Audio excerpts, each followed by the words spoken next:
iRacing is a sim racing game that combines a true-to-life racing experience with an online community of virtual racers from all around the globe. iRacing offers a multitude of officially licensed cars and tracks, laser scanned with millimeter accuracy. Their car models and mechanical systems are based on real-world physics, engineered in cooperation with manufacturers and race teams. Their skill license system ranges from rookie to pro, ensuring members are always pitted against those with similar skill sets. Members are able to sign up for a weekly race series, compete in time trials, host a private race with friends, and participate in racing leagues created and run by the community. With over 170,000 members, iRacing works in partnership with renowned motorsports organizations like NASCAR to deliver virtual races based on the real-life NASCAR Cup Series, as well as many other series on the NASCAR ladder. iRacing also features team racing, providing a variety of options for members to create and manage their own teams.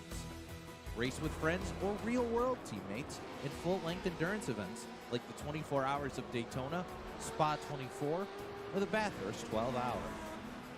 Additional partners include IMSA, World of Outlaws, Supercars, and IndyCar, allowing members to race in their very own Indianapolis 500, Bathurst 1000, Chili Bowl, and many more iconic events.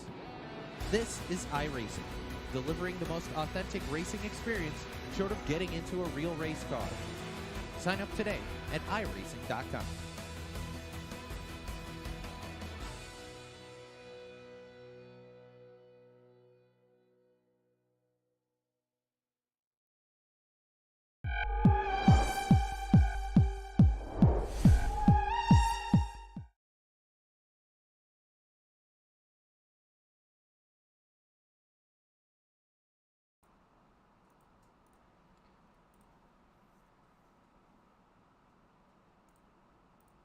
Good afternoon, race fans, and welcome to race number 20 of the American Sim Racing Club Sportsman Series.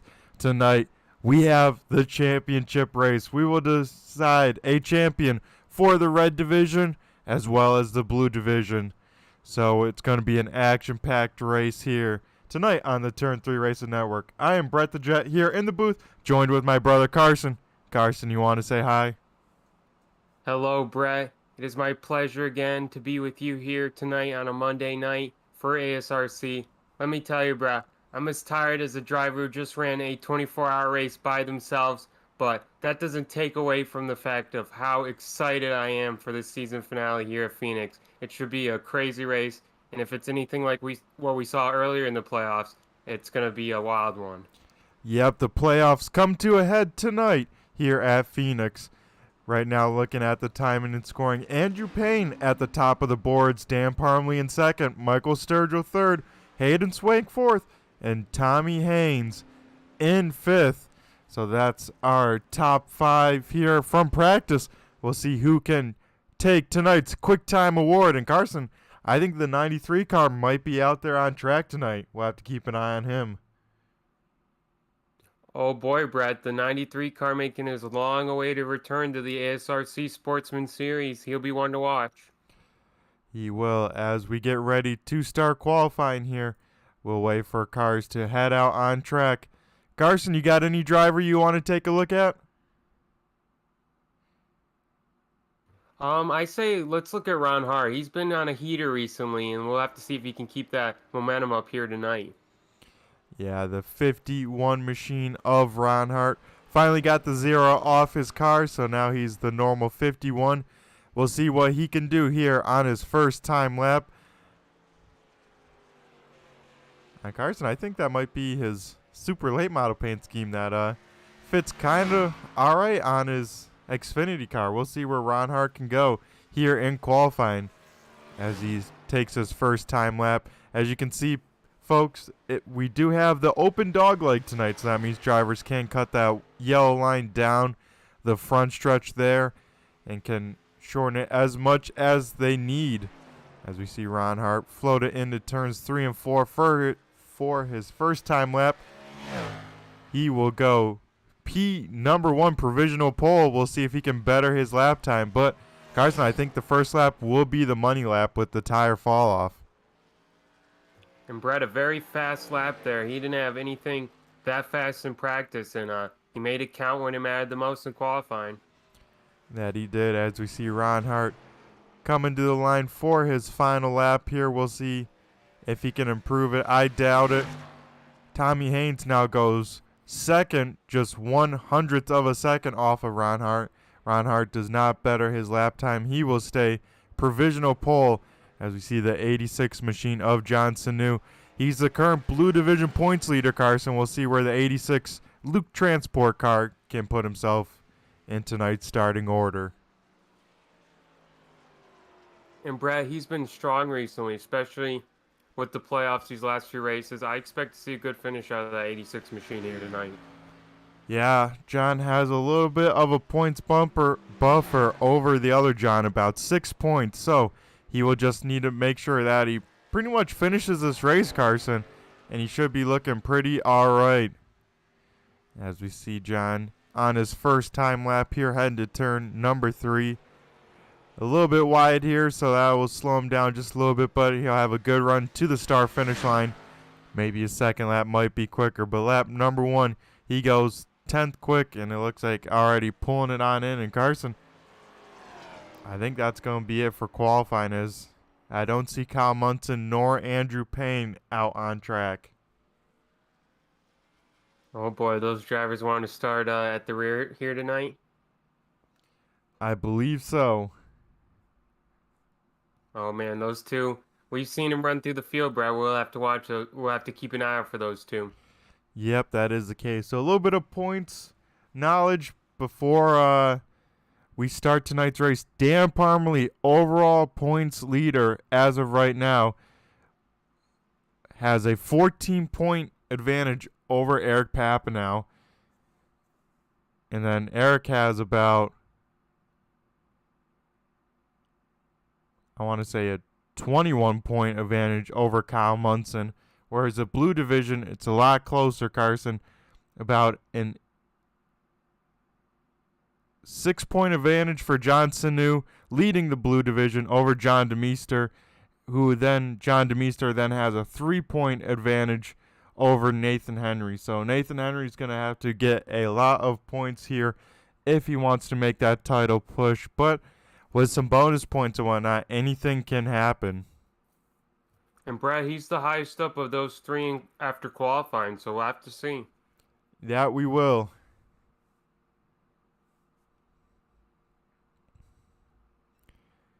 Yeah, there's no other cars out on track. This will probably wrap up qualifying here. Be sure to let us know who you're cheering on in the YouTube chat lands. I see we already have Debbie Parmalee cheering on the Dan the Man Fam Club. Always good to have you out here. And Dan looking pretty strong here once again. Qualified P number 3. He just needs a solid race here. And the 710 machine might be walking home with the championship.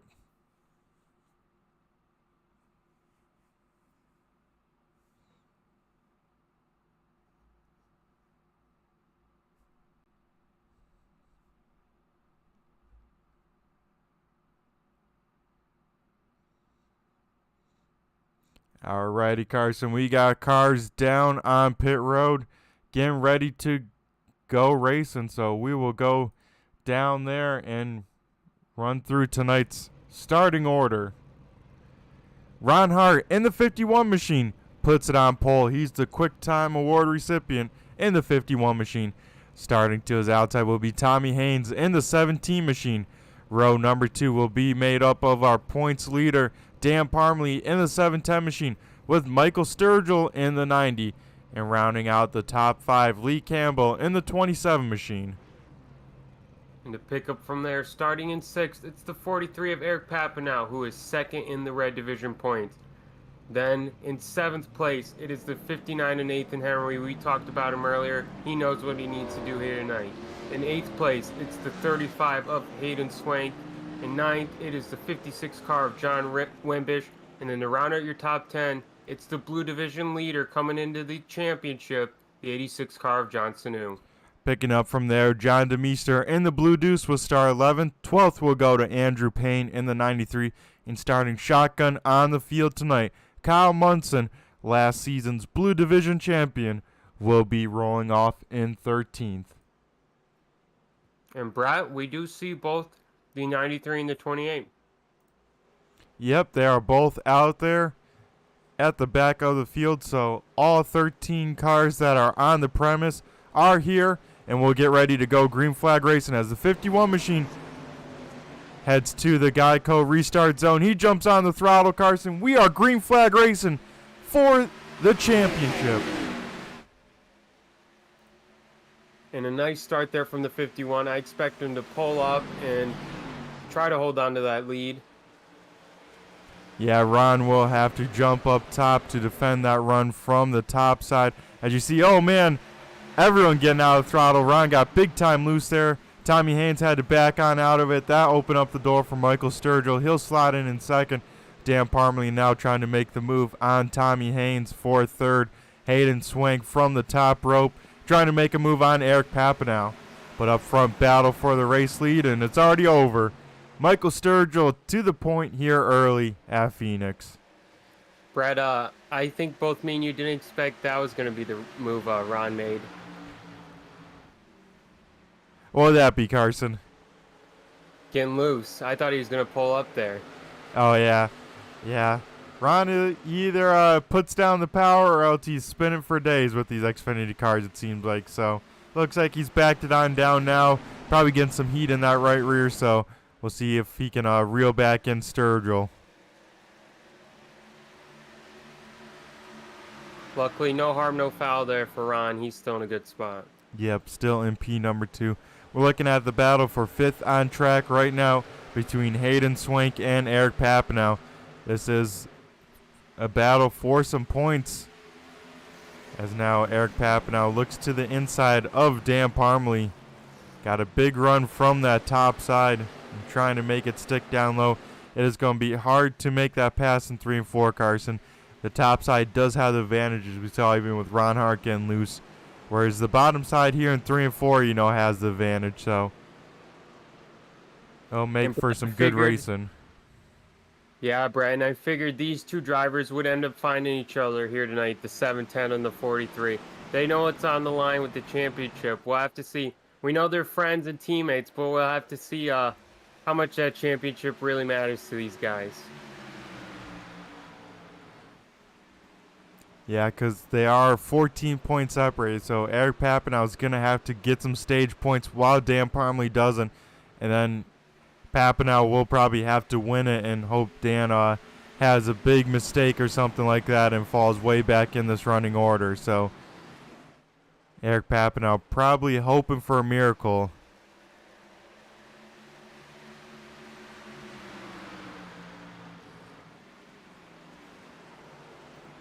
But Brad, contact, oh, no. One car around. There it is.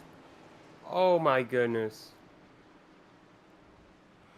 And the Ron Hart machine goes around off the bumper of the 17, but other drivers involved, Carson. We'll have to see how much damage these playoff drivers have as we'll check out the replay here coming down the front stretch. We'll see what happened between these two. Ron Hart coming on down, and oh man, that is tough to decide. And looks like Dan Parmalee and Eric Papanow both have front end damage from bouncing off the 51 machine. Yeah, Dan, I think Dan probably has some pretty good damage. It looked like he got driven in there pretty hard. Yeah, and the 35 machine of Hayden Swank up there against the wall as well with some damage. So quite a few cars damaged here early in this race. As we see Dan Parmalee. How's that shake it up? What? I was going to say, how's that shake it up? There's our 1 and 2 in the red division in pits. Yeah, well, the only way it really gets shaken up if only one of them gets involved. So we'll have to see how much each car is hurt. But, any hurt Xfinity car is going to be off the pace. Doesn't matter how much damage you got. So a bummer Yeah. for both of those cars. But that puts Lee Campbell now, Carson, all the way up into second place. And Andrew Payne already in third now.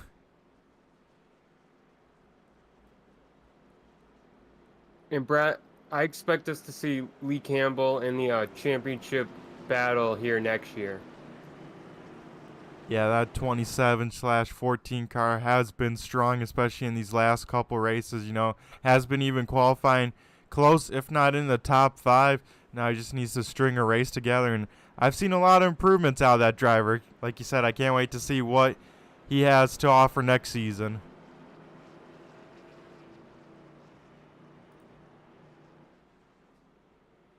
And just like that, Brett, a major shakeup to the field. Who's leading this race? The leader is still Michael Sturgill. That wreck happened behind the 90 machine, so Sturgill will continue to lead the way as he shows that the safest spot on track is the front of the field. As lights go off on the iRacing pace car, we are going green next time by.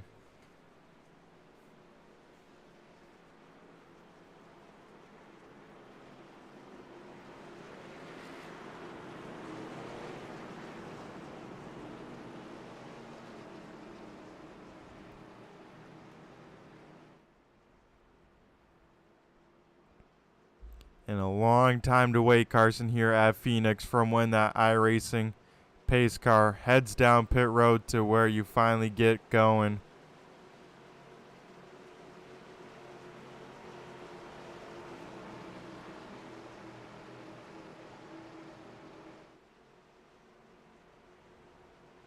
As now we'll wait for Sturgill to fire on off. He gets into the restart zone and waits till the end. He fires on off. Andrew Payne gets a great start down low as well. We are back racing, and Andrew Payne diving all the way down, cutting that dog leg as much as he can. He's to the inside of Sturgill going into turn number 1.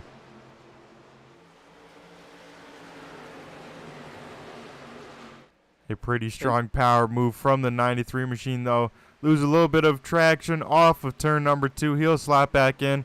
We'll look a little bit further back at some side-by-side battles here for the 5th position. And man, Brett, that 93 car, you can tell he's strong. He moved through the field really fast in about 10 laps. Yeah, that he did. As Eric Papanow making his way through this field, that 43 car doesn't seem too damaged, Carson. As maybe he took some tires on that last stop. We will have to see. Yeah, Brett, but both the 43 and the 710 made it out for the restart, so they're still on the same lap with each other. That they are, Carson. All Dan has to do is pretty much finish this race, and he'll be sitting pretty all right. But Eric Papanow doing what he needs to. He's in the points here for the stage caution, I believe, on lap 35. We'll look a little bit further back as Johnson knew, falling a little bit to the cars around him.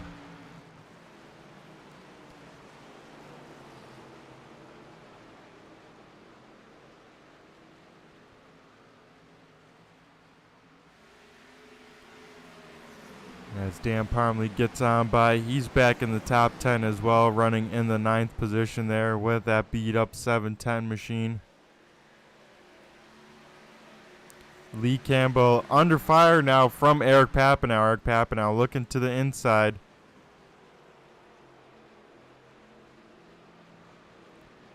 Lee Campbell trying his best to defend, but looks like Eric Papanow will have a run through the dogleg, will make the track as short as possible, float it into turn number 3, and probably slide on up in front of him. And he does just that. And up front, Carson, battle for the race lead again. Andrew Payne trying to make it happen on Michael Sturgill. And it looks like he will. Sturgill will try and cross him over. Going into turn number 1, they'll be door-to-door this time. Sturgill down low, Andrew Payne up top.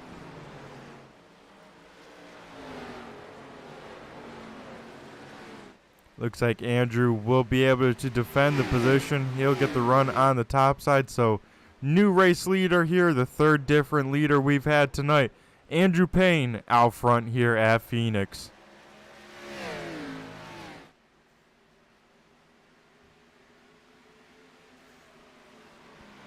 And Brett, we've talked about Andrew. Well, Michael Sturgill, he's come on strong too these last few, or we haven't talked about Michael Sturgill, and he's come on strong these last few races. He's been contending for a win, and I think next season we'll see him in the winner's circle more than once.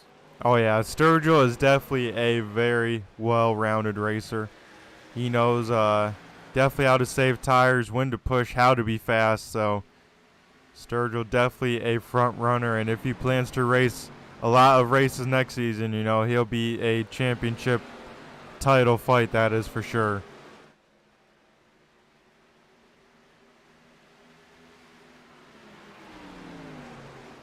As Carson, don't look too far back. Eric Papanow is reeling these guys in behind him. And Brett, like you were saying, he's been doing what he needs to do here tonight, and he's looking really fast. Ever since he's got those, if he got new tires on that car, you can tell because he's been moving. As looks like Dan Parmley almost got in an incident there, Brett. You see that?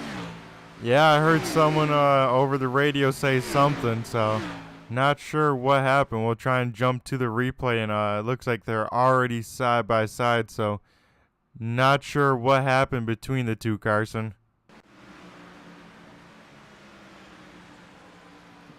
Yeah, bro, I think he just hooked with Dan, and they almost hit the wall. And then battle for the blue division lead heating on up here. John Wimbish reeling in Lee Campbell for 4th position here. Now these guys are racing to lap number 35 when the stage caution does come out and hand out those all-important stage bonus points.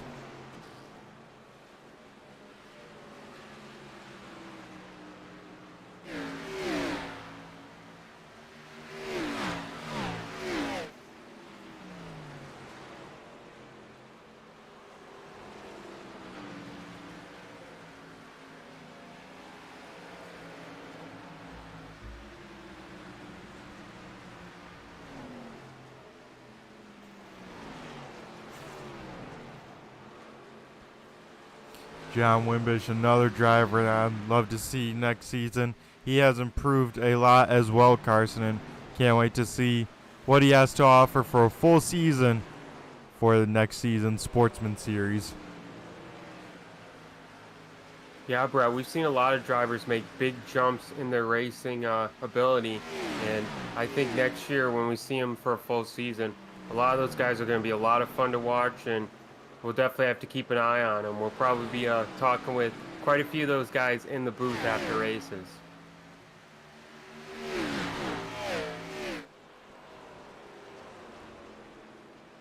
As we look, this battle is heating on up here for that 4th position. John Wimbish now to the inside of Lee Campbell. Looked like Lee maybe got a little bit tight there. Couldn't get on the throttle as much as he liked to. That opens up the door for Kyle Munson. Kyle Munson trying to get into some bonus points before the end of the stage.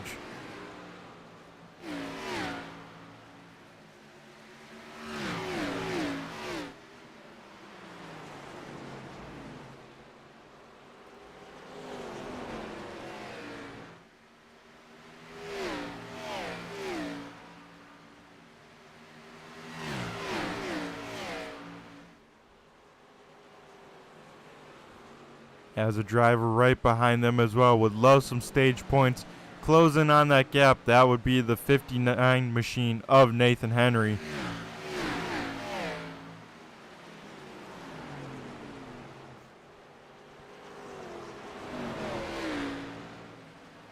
As these guys still side by side, it looks like Kyle Munson might be finally clear of Lee Campbell. He will be.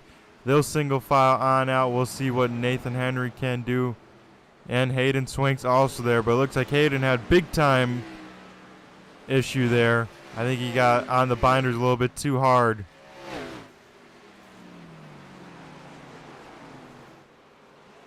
As Nathan Henry now makes the move on Lee Campbell.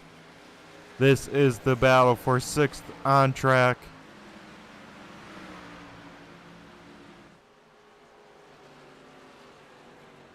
Looks like Nathan able to complete the pass there. will set its sights on Kyle Munson. He will have to get around that 28 car if he wants some stage points. And Brett, I'm enjoying the runs by both the 43 and the 59. You can tell these guys are pushing and at their absolute hardest, driving the wheels off these cars to try to have a chance at the championship.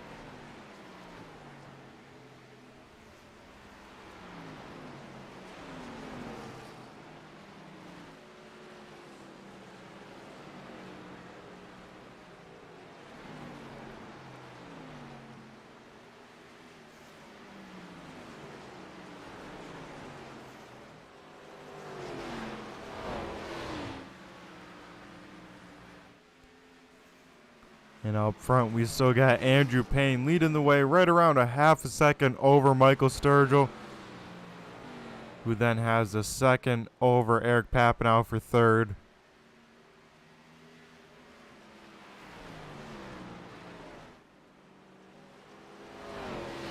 Yeah, sorry, Roger, that is not Tony Stewart out there.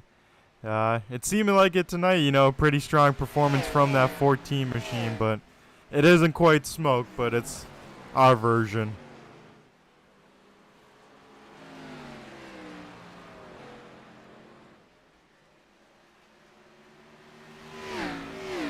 As the field's starting to string out here, but a battle for fourth place is heating on up.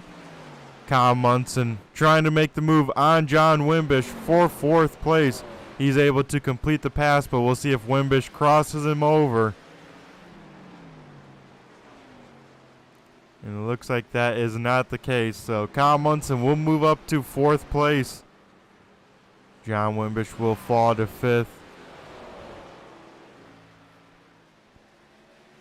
Looks like Hayden Swank still working over Lee Campbell or smoke out there.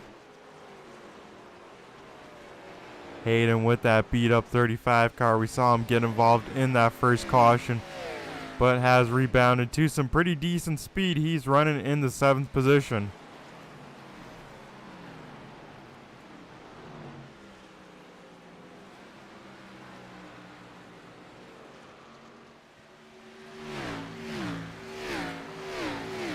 And Carson, Andrew Payne's lead is disappearing rather quickly, Carson. Michael Sturgill closing the gap big time within 2 car lengths of our race leader here right before the end of the stage. Yeah, Brad, and you have to wonder with the 93, how are his tires doing? Michael Sturgill might have been managing his tires better. We'll have to see, Carson, Andrew Payne in the wall from pressure from Michael Sturgill. Oh, That's no. going to slow up his run. That's going to open the door for Sturgill. Sturgill able to get around, and the 93 car, Carson, now has damage. And Brett, did it look like tires, or was it just him getting loose? Now it looked like the driver kind of over pushed there, Carson. It looked like he just hopped the groove and just smacked the wall with the right side.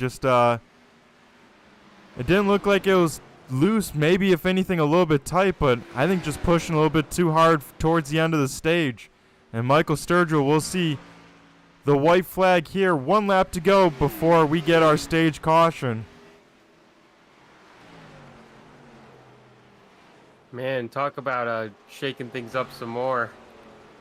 Yeah, Carson, that is the case. And another damaged race car to add to tonight's list, as Michael Sturgill will go through turns 3 and 4 here, sailor through that, and pick up tonight's stage win. Andrew Payne will bring it home in second. Eric Papanow in third. Kyle Munson in fourth. And John Wimbish rounding out the top 5 for some points.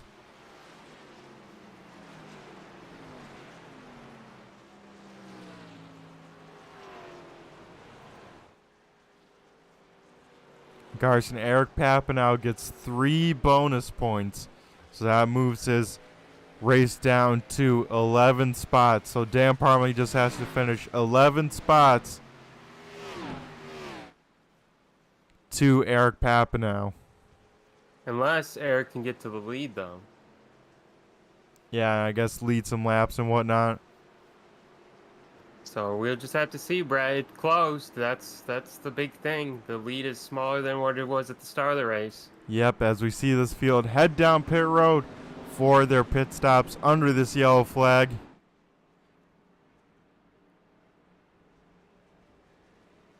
Long way to their boxes. Looks like Johnson, who's going to stay out there, going to try and lead a lap here, get a bonus point. And I like the call. As we see these drivers head to their pit stalls and get 4 Goodyear tires as well as filled up with the virtual Sunoco racing fuel.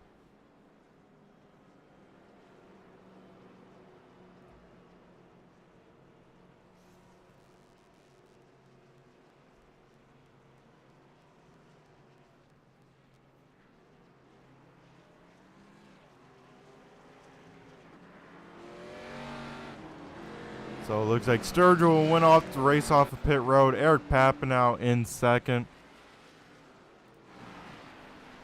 Kyle Munson third off of pit road. John Wimbish fourth. And Nathan Henry fifth off of pit road.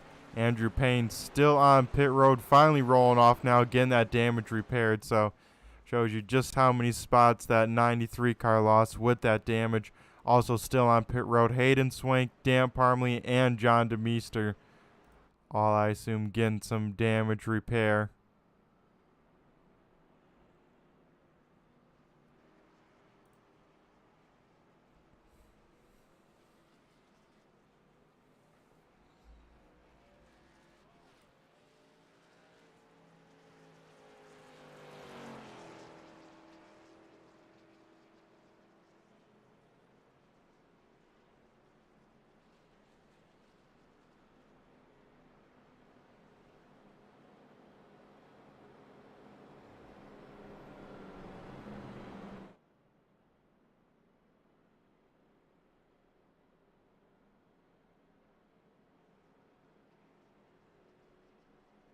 And Brad, with the restart here with the 59 moving up to 5th, he would be only 1 point back.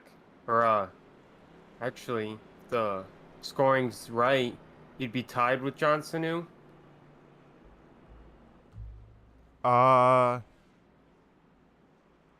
Because it's a 6-spot difference right now.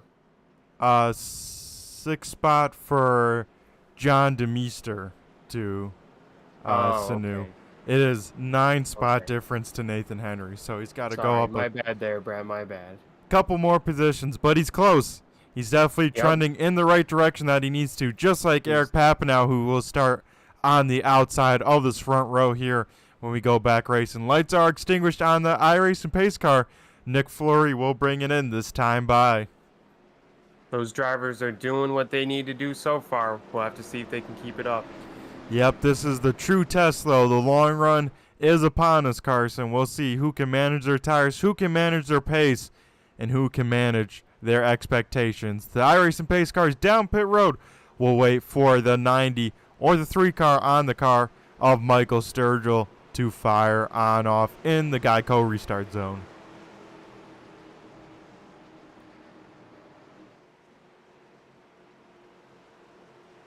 Man, Brett, a late race restart here with how long it takes to get going must be nerve-wracking. Oh, that it is, Carson. As Michael Sturgill fires on off, Eric Papineau needs a great restart. Try and take this lead over if he can, just to lead a lap, just to get those bonus points. But we'll see how the pace of Michael Sturgill is as the field fans out in 1 and 2 here. And comes off tricky turn number 2. Nathan Henry, big time sideways. He'll go low. The field will make it on by. We keep it clean. We'll keep it green.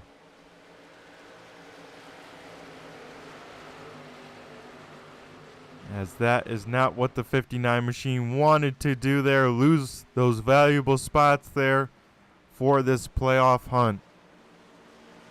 And Brad, here at Phoenix, how much is getting loose affect those tires? I'm sure it scuffed them a good bit. Yeah, luckily these first couple laps, as long as you're not too aggressive with the throttle and really lighting them up, you can cool them on off and be all right. But Nathan Henry got loose that time off of turn number 2, so he's really got to back it down if he wants to save that right rear tire for this long run.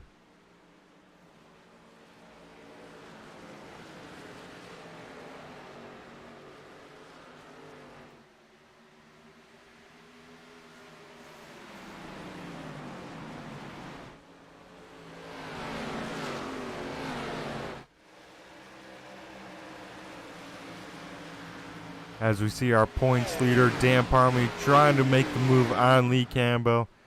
He's been putting the pressure on that 14 machine for a couple laps here. I think Carson, it will be only a matter of time before he gets on around. I think Dan's going to go the conservative route, Carson. Really take his time, really take care of those tires, and make sure he's got the long run speed, especially with the damaged race car that he has here tonight.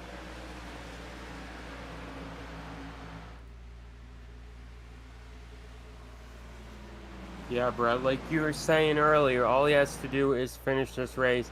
Doesn't need to push it, and he can pretty much be conservative from here. He should be able to win the championship as long as he can finish this race here.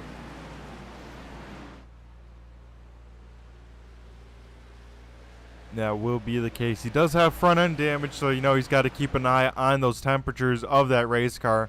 Can't push it too hard. With these fixed setups, you know, you can't go tell your crew guys, hey, take off some of that tape on the front, you know, we're running hot. It's got to stay the same. So, you know, you got to really keep an eye on those gauges. Make sure you don't overheat the car and have a motor expire a lot sooner than you'd like to see.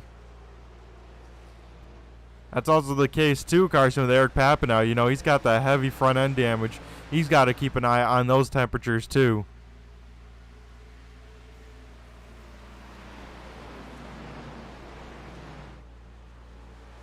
Just things to add to the storyline of tonight's race, Brett.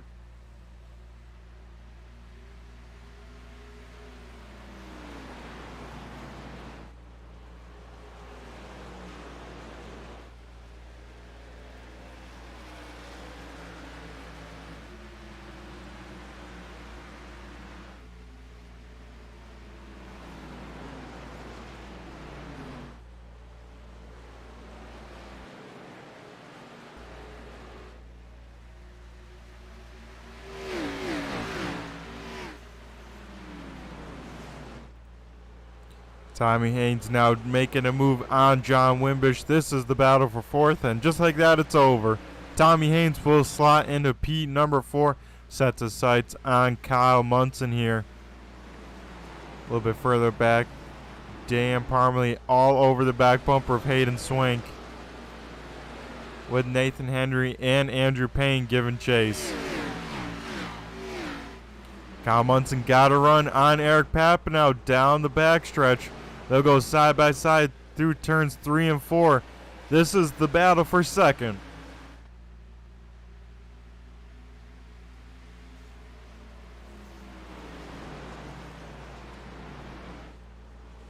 And Carson, you got to wonder with that nose damage to the 43 car, how much is that affecting the handling? How much is that affecting the tire wear on this car? Only time will tell, as it looks like Kyle Munson will complete the pass off of turn number 4. Tommy Haynes tries to get a nose in there, not quite enough. Kyle Munson will take over P number 2. Now Tommy Haynes will try his hand at getting around the 43 car.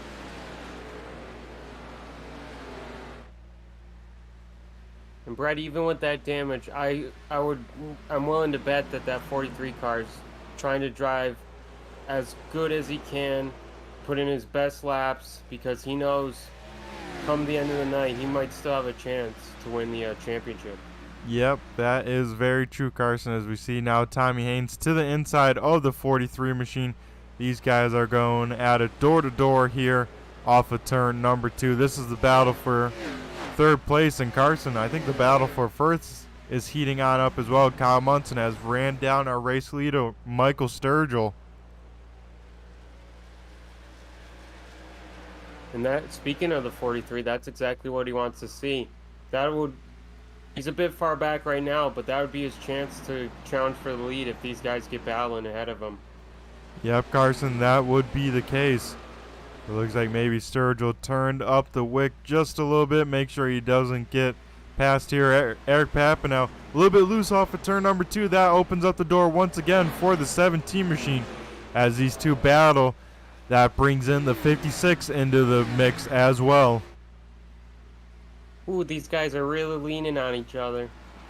Yeah, some close quarters, door-to-door racing here as Eric Papanow will just slot behind the 17 machine, try the crossover, but looks like won't get enough of a run off the corner. Now move Eric Papanow back into 4th, and now John Wimbish. You'll see what he can do as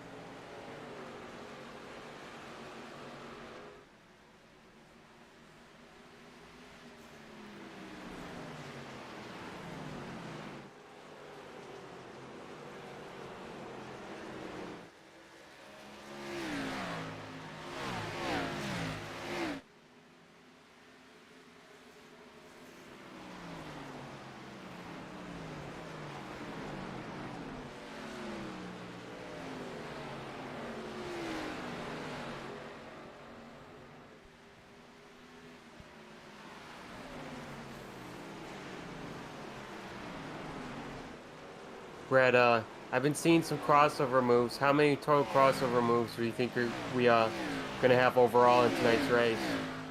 I say at least 2.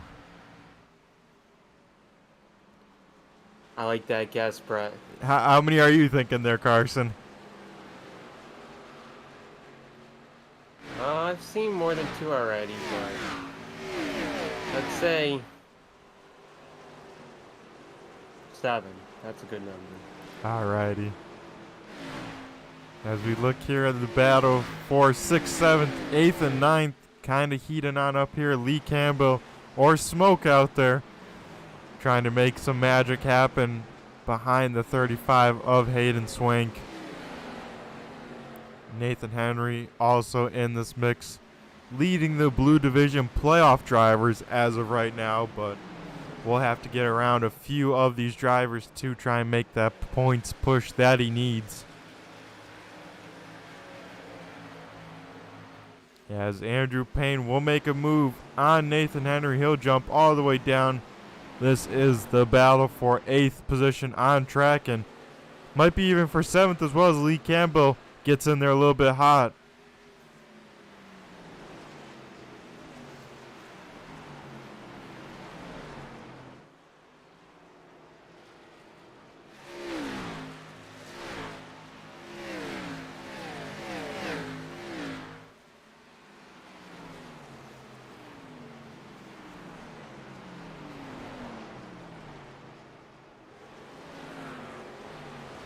As Andrew Payne able to complete the pass, move the 93 into 8th, as Nathan Henry will try crossover, has to back out of it to not get in the back bumper of the 93 car.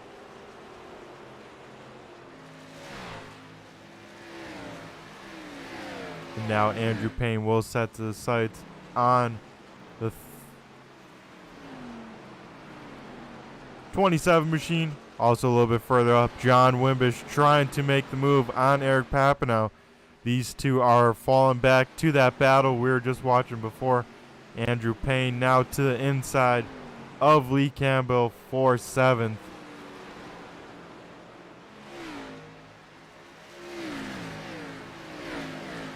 Looks like John just had to feather the throttle a little bit in that 56 machine. That allowed Eric Papanow to scoot away about 3 car lengths or so shows you how important it is to be on the throttle at this place. Carry that momentum when you can.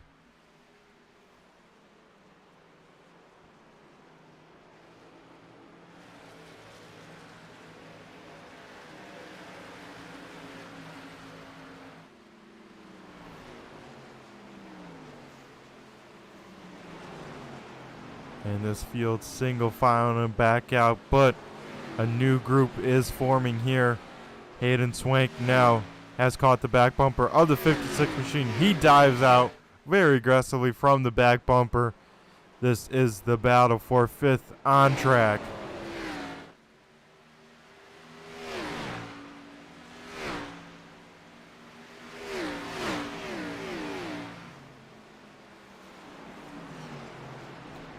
Hayden's another driver, Carson, I'd love to see make a full season push.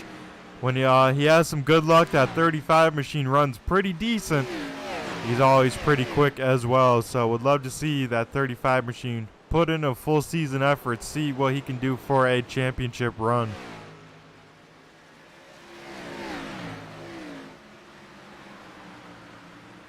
Yeah, Brett. I'd love to see that name in victory lane.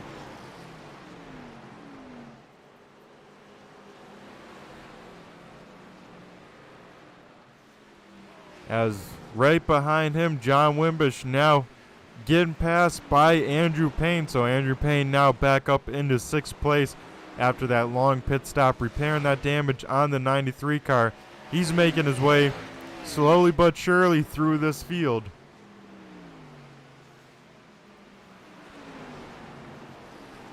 Now Hayden's trying everything in the book to get around this 43 car. Eric Papanow knows if he gets freight trained by Hayden, you know, there's a lot of fast cars right behind him. As Hayden able to get to the inside of Eric Papanow, dive it on in there. They'll be door to door off turn number 4, and this could open the door for Andrew Payne as well. Look out for that 93. As he'll look to the inside, think better of it. Eric Papanow will try the crossover. Not going to make it stick, though. This could open the door for Andrew Payne as well as they get big time sideways off of turn number 2.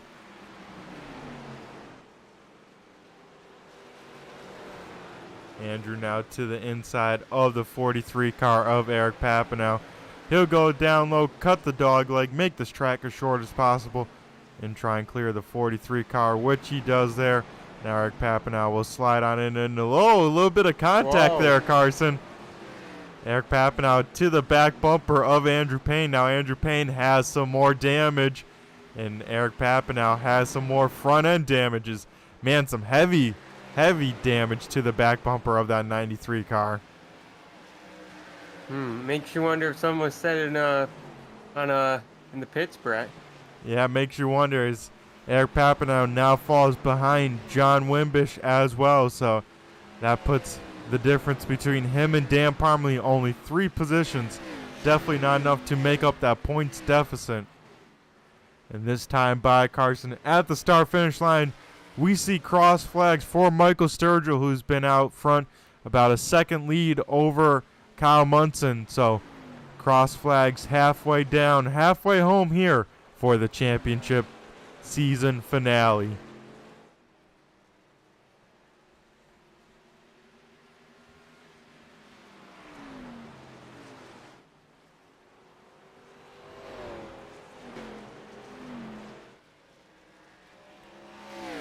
Carson, what do you say with us just getting over halfway, we do a little turn 3, turn it up?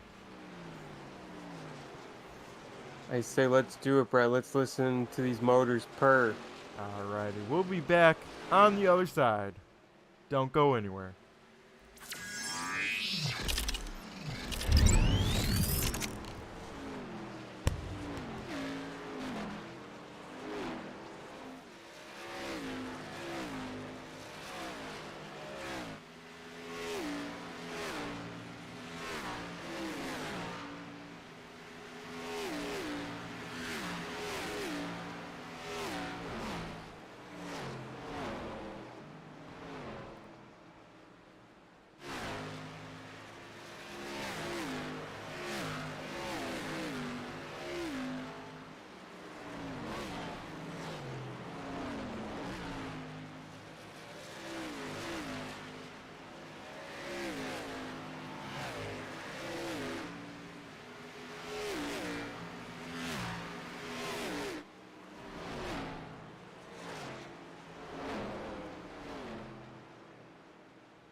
And Carson, while we were gone there for the turn 3 turn it up, we had our first driver down pit road. That would be the 43 car of Eric Papanow. He came down for a very early stop. He's going to try and make it to the end. He saw he was losing that track position, so he's like, well, we got to throw the book at it, throw the kitchen sink at it. We'll try a wild strategy. He's the first down by a country mile.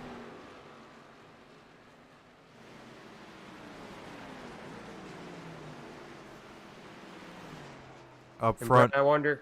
Oh, God. I was gonna say I was wondering if he was waiting for a caution, but he decided he's not gonna keep waiting on anything to happen. He's gonna make his move now. Yep, and I agree with the call. You know, you're losing that track position, seeing the cars around you drive away from you. Probably because that damage not helping, but also maybe pushing a little too hard at the beginning. Come on in, get those fresh tires, really take care of him, and try and undercut these times if he can.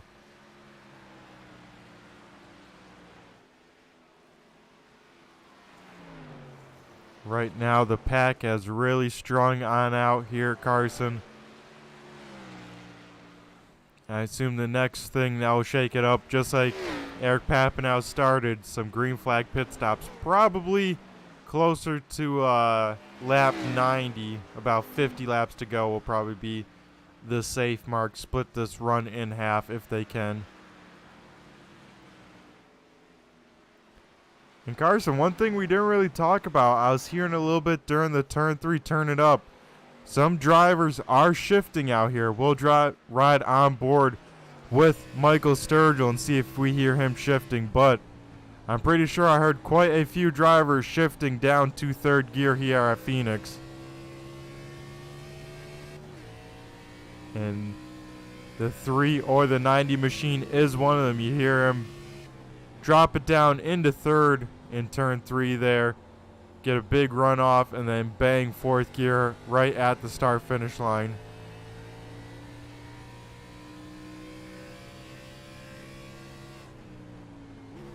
I have seen Sturgill's pretty sweet sim setup in a few of his streams, Carson, and he's got a sweet shifter, one of those nice Fanatec ones.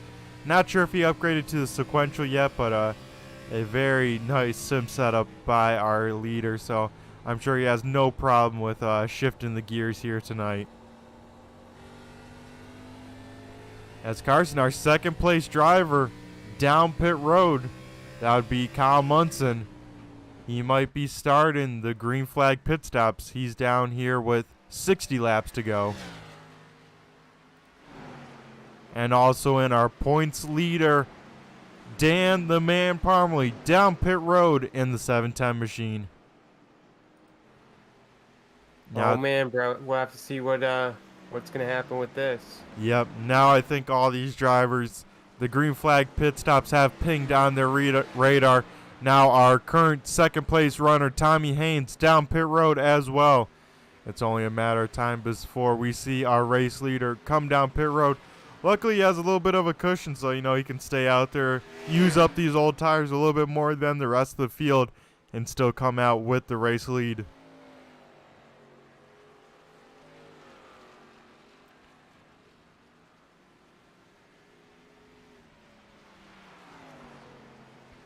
As Dan Parmalee is done in the box for his service, we'll see if he comes out in front of the race leader or not. Now we see Nathan Henry and Lee Campbell both down pit road here in the 5th and 6th position.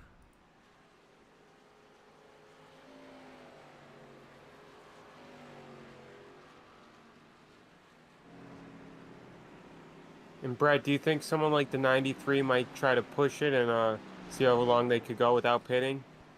I think so. Andrew doesn't have anything to lose. Just like Sturgill, Hayden Swank, even John Wimbish, you know, all of these guys that are still out there don't have much to lose. So, you know, they can try a wild strategy if they can and see what kind of benefits they could reap.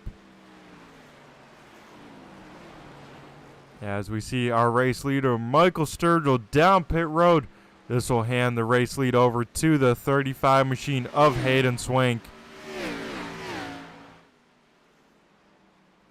And you see the 28 car of Kyle Munson on fresh tires. You see how much more traction, how much more grip is on those fresh tires, able to drive around the 35 car in the middle of the corner like he's standing still.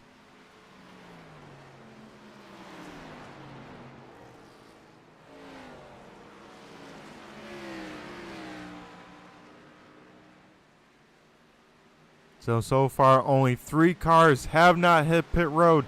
John Sanu is down pit road as well. So the 3 cars that have not hit pit road are the top 3 current runners on track.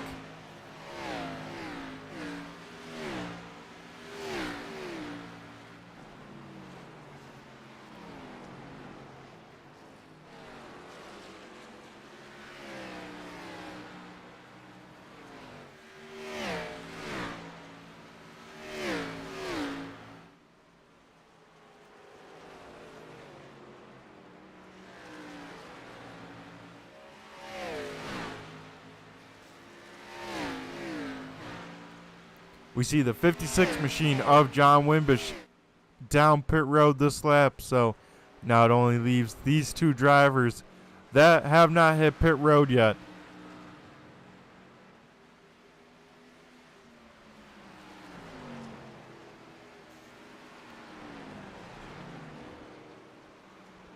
Kyle Munson did get around Eric Papineau, So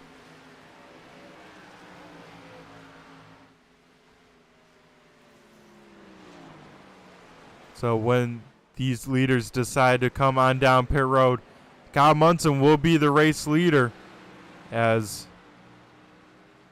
Michael Sturgill getting held up a little bit by Hayden Swank. You know, he was our race leader before green flag pit stops. Now we'll have to run down the 28 machine of Kyle Munson.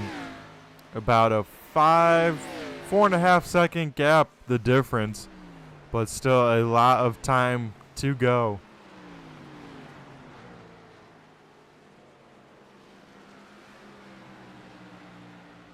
And Sturgill does have 5 lap newer tires, so that is a big tire advantage to the 90 machine.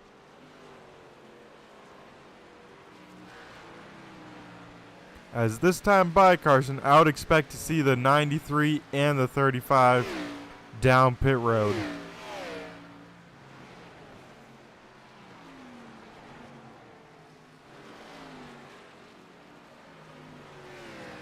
As that is the case for Hayden Swank, he's down pit road. Andrew Payne will stay out another lap, probably lead this lap, and then come on and bring that 93 car down pit road.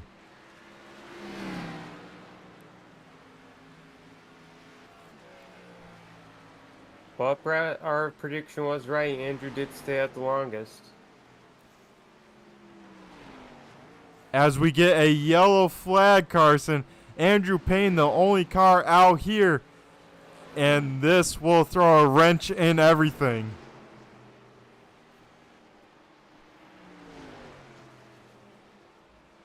Can you believe it, Carson? Andrew Payne stays out there the whole time and gets the yellow flag. He was looking for Hayden Swank a down pit road a lap too early.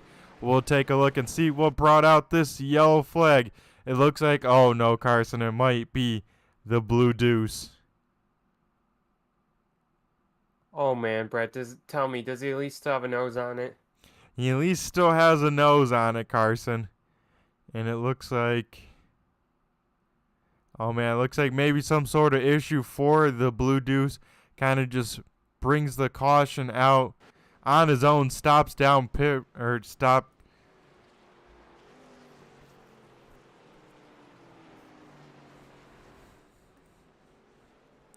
As we see these drivers coming down pit road, Michael Sturgill actually stays out on track, so we'll have to see if he did that on purpose or maybe missed the pit window there. As Kyle Munson and Eric Papineau both down pit road. And Carson, if Eric Papineau took tires on that first one, took tires on the stage, took tires on the last one, I think this is the last set of tires for the 43 car if he uses some right here. Hey, it's the last race of the season. Might as well use your last set of tires. There's going to be no more racing after this one. Yep, that is the case. As interesting, we only see the left sides go up. So maybe Eric Papinow only got right sides at first caution. Now using up those left sides.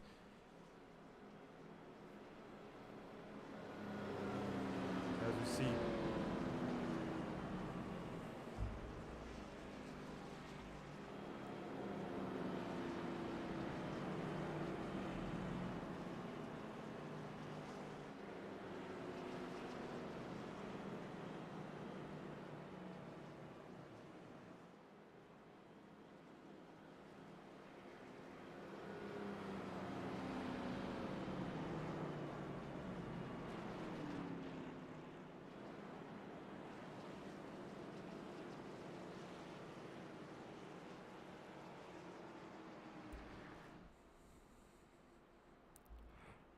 And Carson Michael Sturgill will resume the race lead. But he's got some cars in front of him as they sit right now. Those are all wave around drivers. Going to get their lap back here. Trapped a lap down before that pit stop cycle fully cycled on through. But I think Kyle Munson behind him has fresh tires.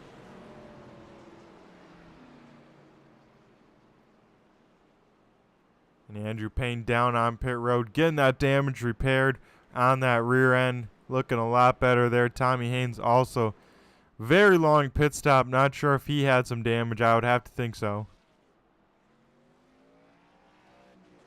And Brett, that might be the weirdest caution of the playoffs. What do you think?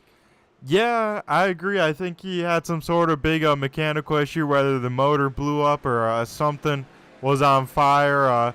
Not sure what happened, but some sort of emergency on the Blue Deuce to stop on track like that to bring out a yellow.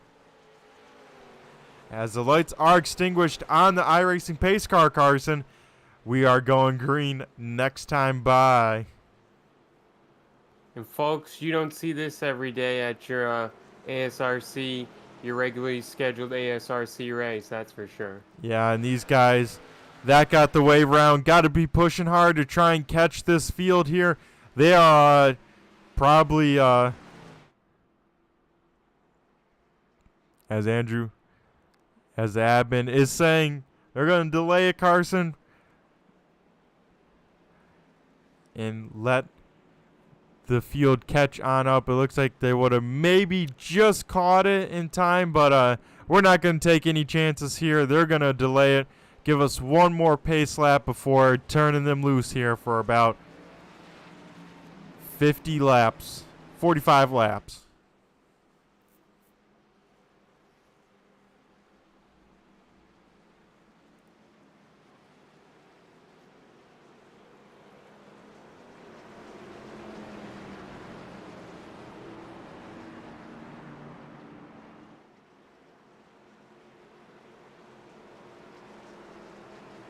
All right, Carson, on this restart, who are you keeping an eye on?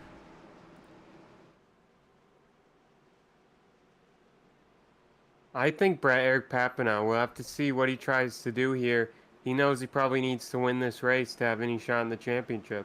Yep, I agree. I think we got to keep an eye on Eric Papinow as well as Nathan Henry in the 7th position, Yep. both trying to make something happen here in these closing stages. And we are green flag racing, a great restart from this inside line. That'll open up the door for Eric Papinow to make a move for second place. Also 3 wide for second, further on back. Hayden Swank now trying to get around Kyle Munson. As Eric Papinow, stuck in the middle, 3 wide. Kyle Munson with a power move on the top side. He will reclaim second. Man, he made that car stick where no one else was able to go. And Eric Papinow with just taking those left sides, all he had left in the pit box. That car is looking like a handful already, Carson. Yeah, I better watch out. He's got that 710 coming for him. That he does. Kyle Munson now trying to go for the race lead. Gets big time sideways. That'll open up the door for Hayden Swank on the top side. Maybe even Andrew Payne, but Kyle Munson trying to make a move on Michael Sturgill. Gets a little loose off of turn number 2. We see it time and time again here at Phoenix. Kyle Munson is holding his own on this bottom side. Man, these boys are racing, Carson, up here in the top 4. Why not, Brett? It's the last race of the season. We want to see these guys lay it all on the line, give it all they got. We want to see some great action here at the end of with the last race of the last race for the championship in the season. There you go, Carson. As, yeah, we see some elbows out racing right here. That is for sure. As Hayden Swank all over the back bumper of Michael Sturgill. Andrew Payne to the inside of Kyle Munson. They are battling for third as Hayden Swank makes a move for the race lead. And contact, Carson. Andrew Payne gets into the back bumper of Kyle Munson. Kyle Munson spins out on the racing surface. I think everyone missed him. But holy smokes, playoff implications. Some more here tonight. Brett, I almost said the last race of the last season. Hopefully that's not the case. Whoopsie. Yeah, hopefully that is not the case. As we'll take a look at the replay here. And this is the battle for third on track. And, a little bit of net code, but it looks like the 93 maybe was a car length, half a car length up too high. But Kyle Munson trying his hardest to get that car saved. Luckily keeps it down low, mostly keeps it out of the racing surface. And everyone doing a great job at some wreck avoidance. As this time by, we see some split strategy. Michael Sturgill down pit road to take his last set of tires. That leaves out Hayden Swank, Eric Papineau, Dan Parmley, and John Sanu. I think John will get the wave around as well.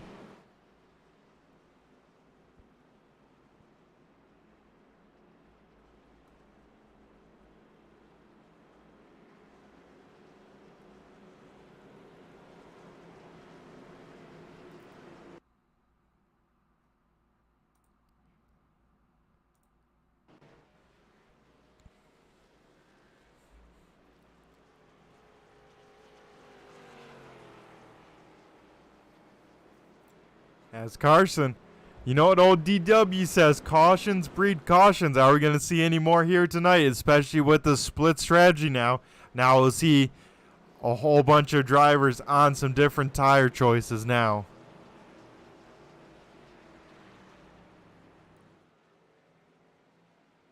Yeah, bro, we'll just have to wait and see.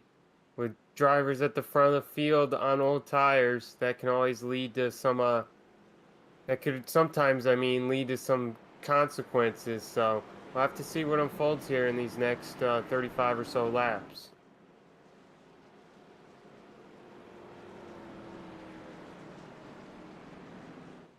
Yeah, Carson, and the driver we'll keep our eye on is Michael Sturgill. Has such a great run already put together, keeping that car clean. Now the furthest driver up on fresh tires. We'll see how quickly he can get through this field and how quickly he can get to the back bumper of that 35 machine.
Lights are extinguished on the iRacing pace car. We are going green next time by.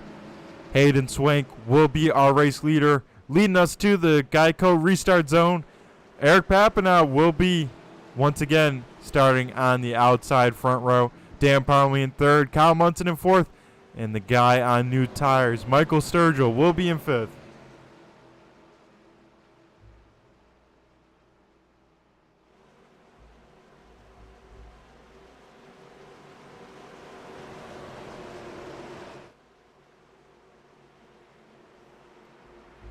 As we'll wait for the 35 machine to fire on off. He does so. He gets a great restart. We are back. Green flag racing for the championship race. We'll keep an eye further on back here with the likes of the 90 machine trying to get through this field.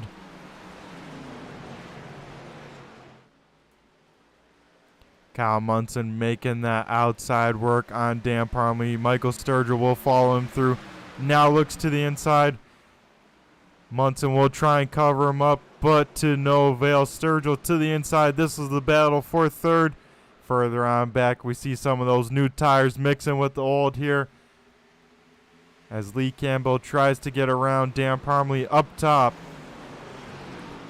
Also bringing along John Wimbish. Further out front, Eric Papanow will get stuck to the top side. And Tommy Haynes, Carson, all the way down on the apron through 3 and 4. And Tommy Haynes is around, same with Nathan Henry. This will throw another wrench in some more playoff drivers' plans. As I was saying, Carson, we had Tommy Haynes all the way on the apron down low. We'll see what happened between these drivers as we watch him come off at turn number 2 here. Oh, looks like Nathan Henry trying to go to the top side of Dan Parmley. Misjudges the wall, just clips it, gets a piece of the 93. Same with the 17. And does John Sanu get through that cleanly? We'll have to watch from on board of the 86 machine and see what he saw as we see the wreck unfolding in front of him.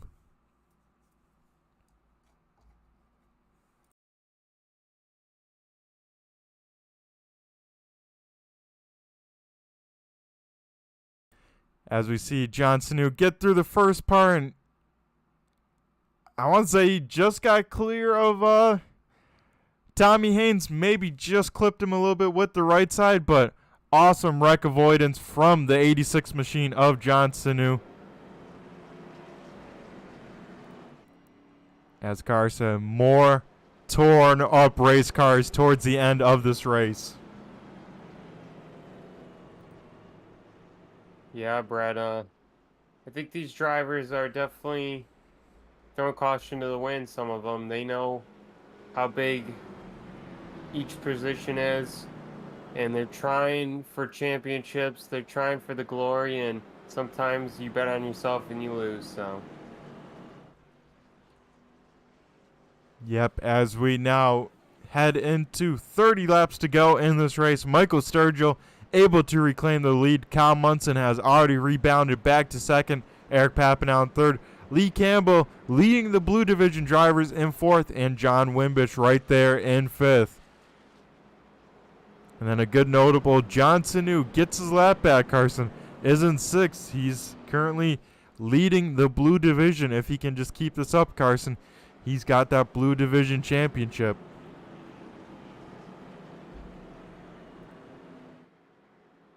Yeah, Brian, with John DeMeester gonna be a DNF here tonight. He's definitely looking like he's got this thing all but wrapped up in a bow tie.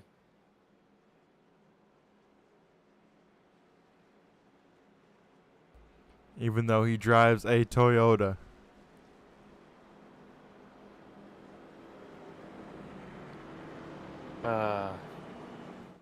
You love my jokes. Yeah, sometimes. As this time by, we should see the lights extinguished on the iRacing pace car, and that will mean we got 1 lap to go, and that is the case. We'll double fire them up. We'll re-rack them, restack them, and get ready to go back racing here.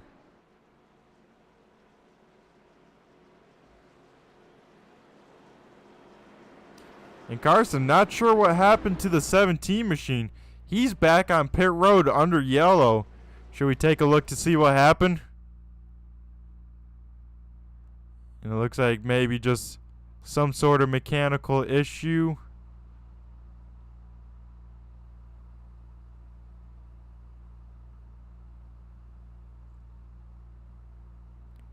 Yeah, some sort of mechanical issue. Looks like he just brings it to a stop out there on track and brings it behind the wall.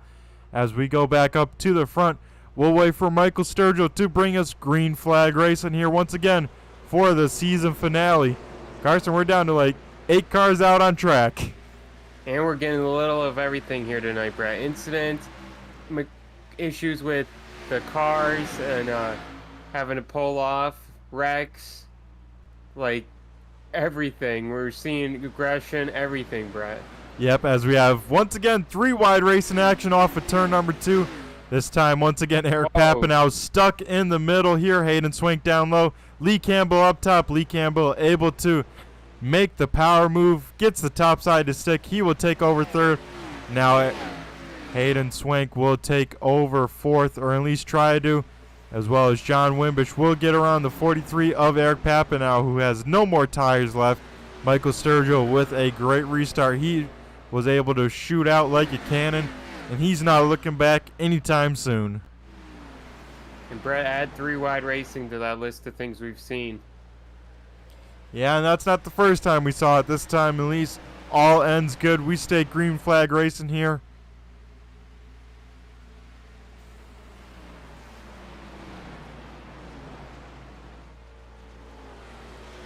And the question is now, Brett, will anyone have the car and what it takes here in these last 25 laps to challenge Michael Sturgill in the lead? Yeah, that would be a tall ask, especially with him on new-ish tires. I think maybe the only driver on newer tires is Hayden Swank, but he has some damage to that 35 car, so I don't see, unless Sturgill makes a huge mistake, I don't see anyone really challenge him for this race lead here, as we are on 25 laps to go here around Phoenix. 25 miles left in this race. And Brett, I don't believe, that we've talked to the 90 car as a winner here on ASRC in a big sportsman series, at least. Yeah, I don't know if he's got a win in the sportsman series or not yet.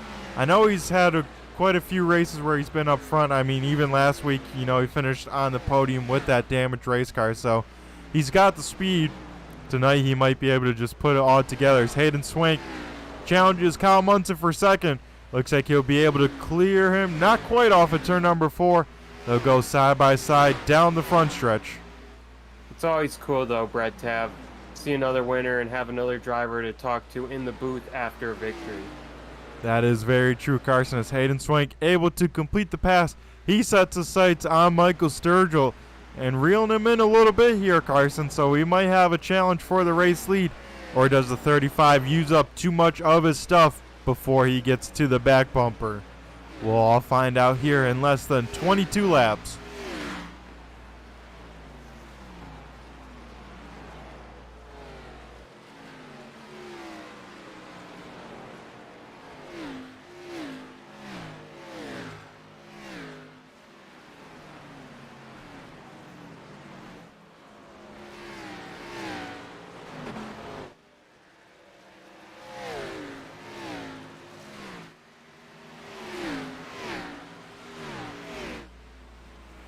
As we see the battle-worn 59 machine going a lap down of Nathan Henry.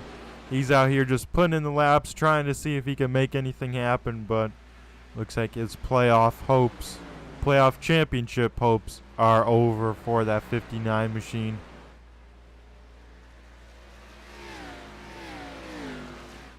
Yeah, Bram, with the field set up as it is right now, I don't really know if we'll have anyone be able to challenge these 2 division leaders for the championship. Yeah, looks like the clock is hit its midnight hour. That it has. And we look at the timing here from Hayden Swank to Michael Sturgill. Lap 116, 2 tenths, then about even, then a tenth, then another tenth, about even, and almost a tenth there last time by for Hayden Swank to catch the 90 machine. That 35 is definitely pushing hard. The question is, will he have any tires left by the time he gets to Sturgill to put the battle on? He's closing in on about a half a second back, but I know Sturgill just managing his tires, making sure he's got enough to push when he needs to here in a few laps or so. As that time by half a tenth goes to Sturgill, so already maybe evening out on the tire wear.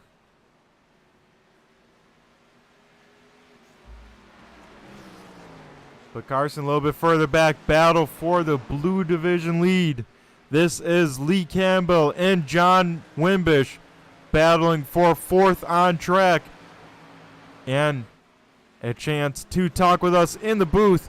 So far, John Wimbish able to complete the pass on the top side, move the 56 to fourth.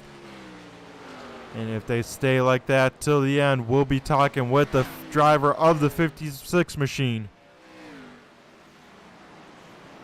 And Brett, these are guys we could probably see in the championship conversation for the blue division in next season, wouldn't you think? Oh yeah, Carson. Like we said, we saw a lot of improvements by both of these drivers throughout this season.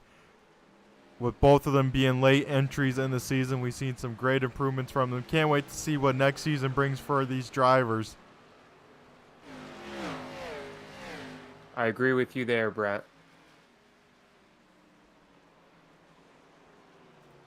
As another great improvement is our blue division points leader, John Sanu.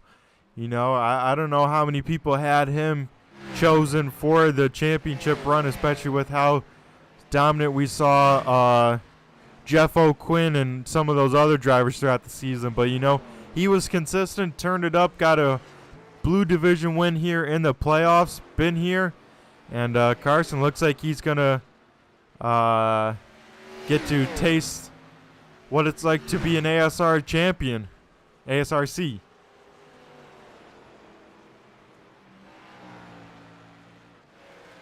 And what a feeling that is, Brett. Yeah, only a select few drivers get to feel that feeling, Carson.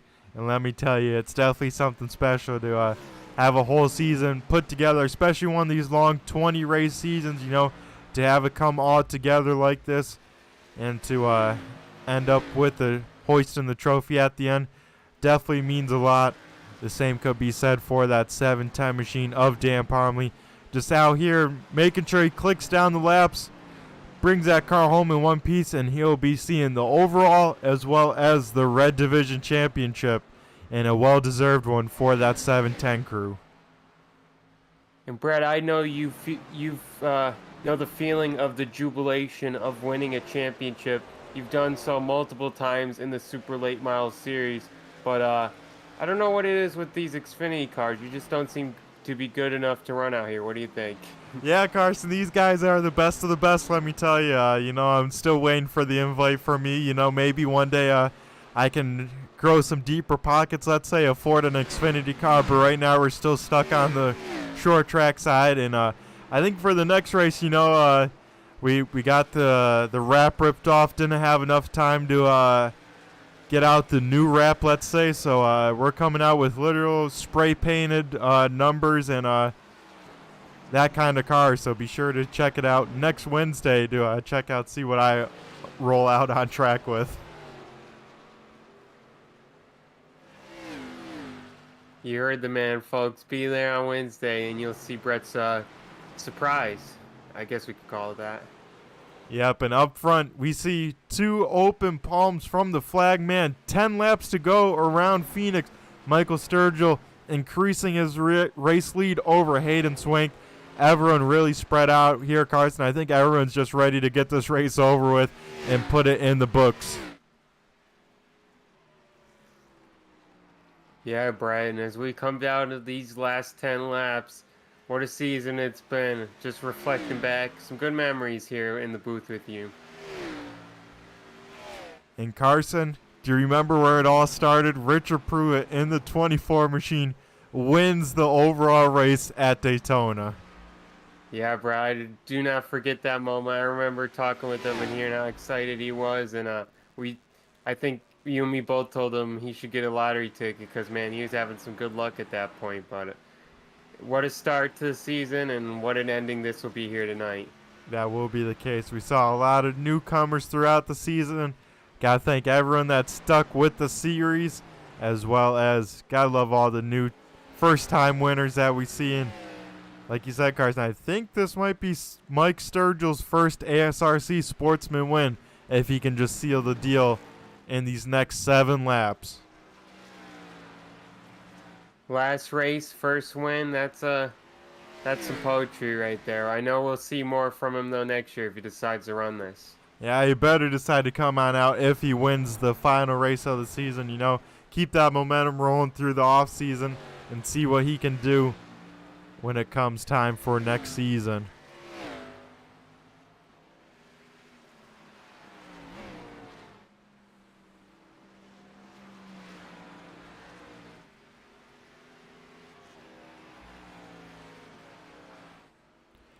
And folks, when the race is over, we'll go to commercial, but don't go anywhere. We got a lot of interviews to do tonight.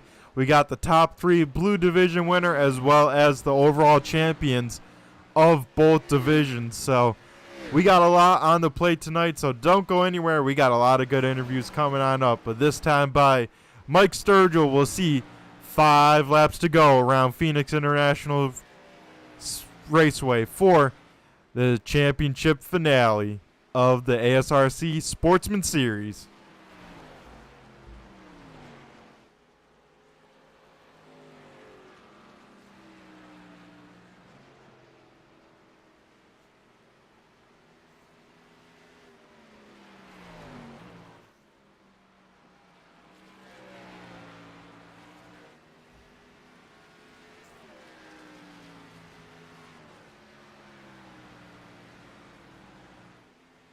And Brett, we might have one last battle left for the season. Looks like Lee Campbell is being caught by Dan Parmalee, so we'll have to see if he's able to make a move in these last few laps.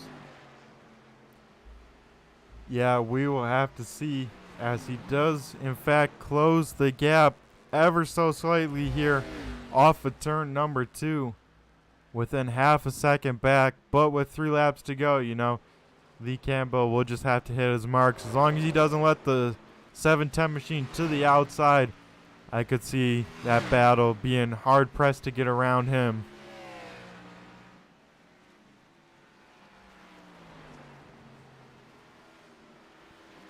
As this time by, Sturgill will see popsicle sticks up in the air. 2 laps to go.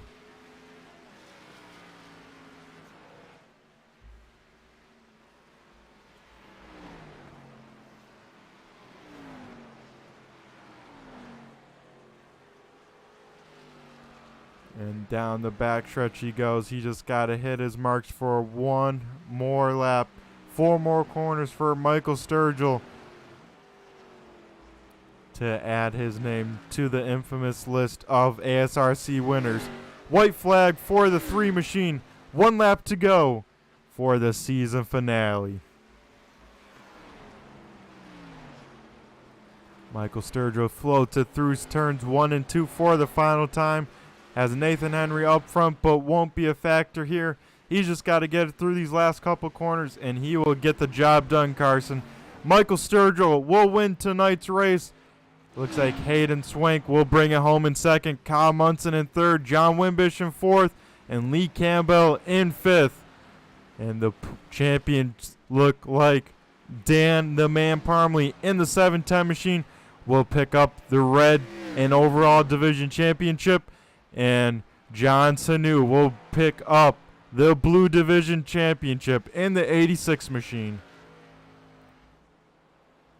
So, Brad, how many winners do we got tonight? We got the overall race winner, the blue division race winner, the red division championship winner, and then the blue division championship winner.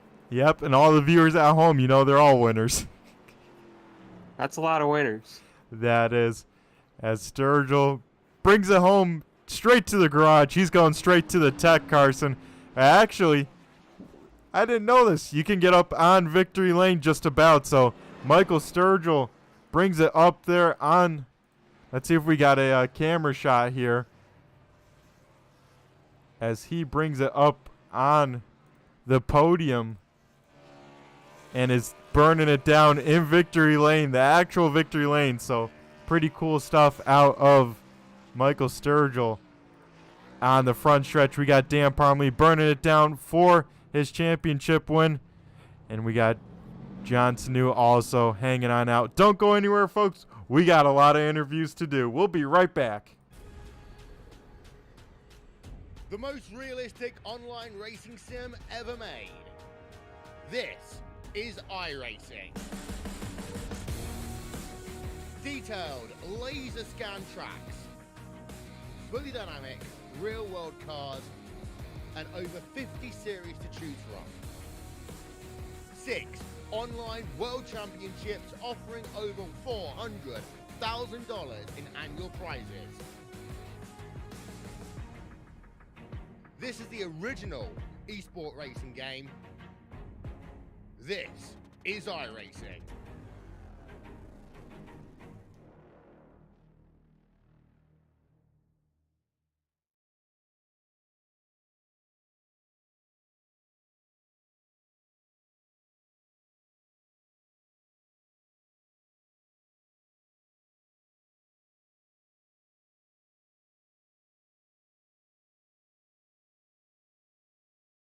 Alrighty, folks, we are back here for our interviews. And first, we'll talk to tonight's Blue Division winner of the race. That would be the 56 machine of John Wimbish. John, do you got a copy? It's Brett the Jet in the booth here. Yeah, Brett, I got you, bud. Alrighty, man. How was this 56 car tonight? And congratulations on another Blue Division win. It's got to be pretty impressive with how tough this race was tonight. We saw a lot of attrition there, especially towards the middle to the end. Yeah, it was a lot. It was a little bit more than I expected, but I kind of just wanted to keep my nose clean, stay out of trouble here. And I raced here the other night and learned a couple things that I applied today. So between that and my teammate Tommy Haynes helping me out, some changes that he made. He won the other night, and I had the rough race, and tonight he had the rough race, and I did all right. So we'll take it.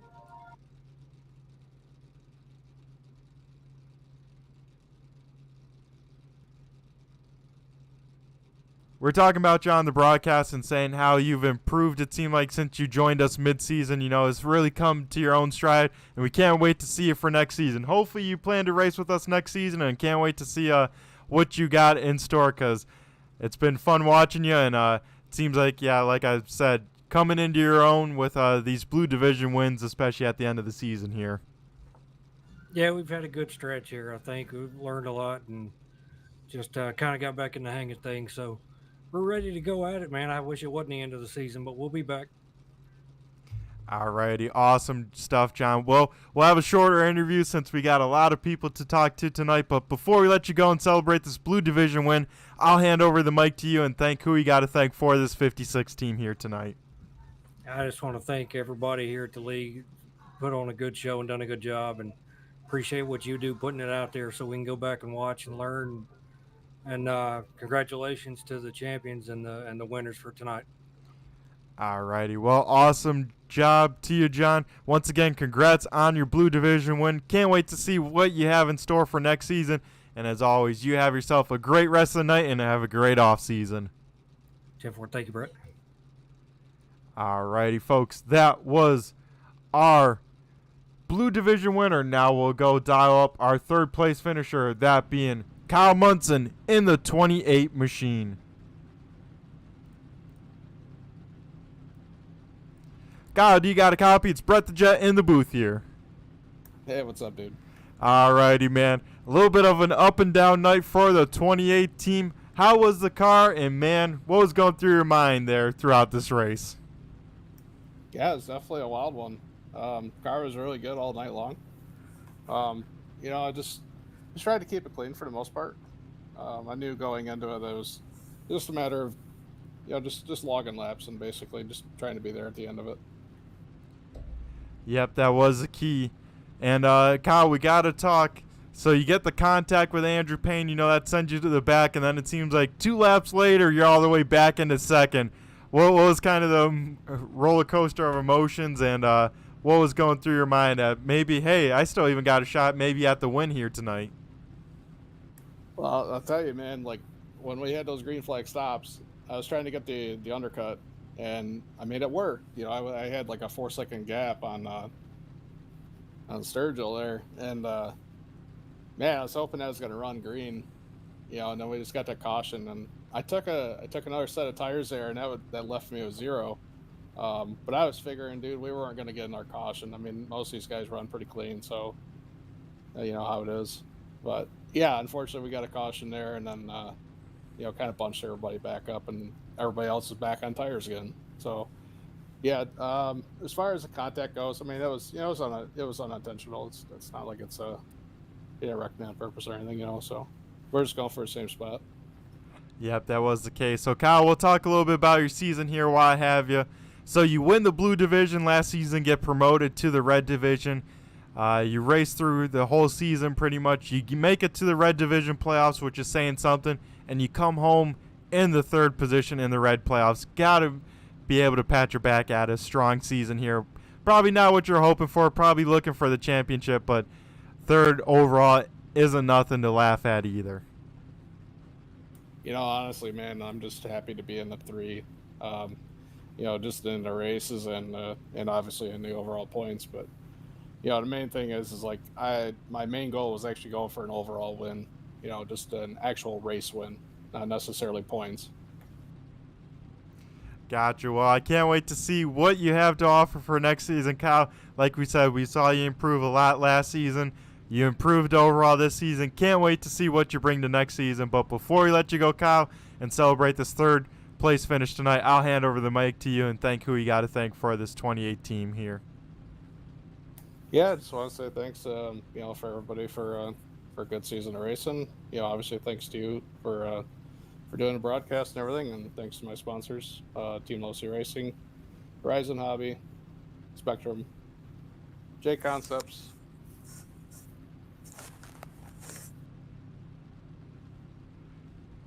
Alrighty, Kyle. Well, you have yourself a great rest of the night. Enjoy your off season, and I'm sure we'll be talking to you some more next season. Have a good one. Yeah, man. See ya. Alrighty, folks. That was our 3rd place finisher, Kyle Munson. Now we'll dial up our runner-up finisher, that being Hayden Swank. Hayden, do you got a copy? It's Brett the Jet in the booth here. Hey, Brett. How you doing? Oh, pretty good. How are you doing in that 35 car? Another up and down night for another driver out here. Man, it seemed like a tough one. Yeah, no, that was all kinds of crazy. We got caught up in that first wreck. I had a good bit of right front damage, had some good nose damage. I think tapped the wall later, not too much longer after that. So I thought our night was really going to be shot, but luckily we made the long run work. And just when I thought it was going our way, I pitted at the wrong time.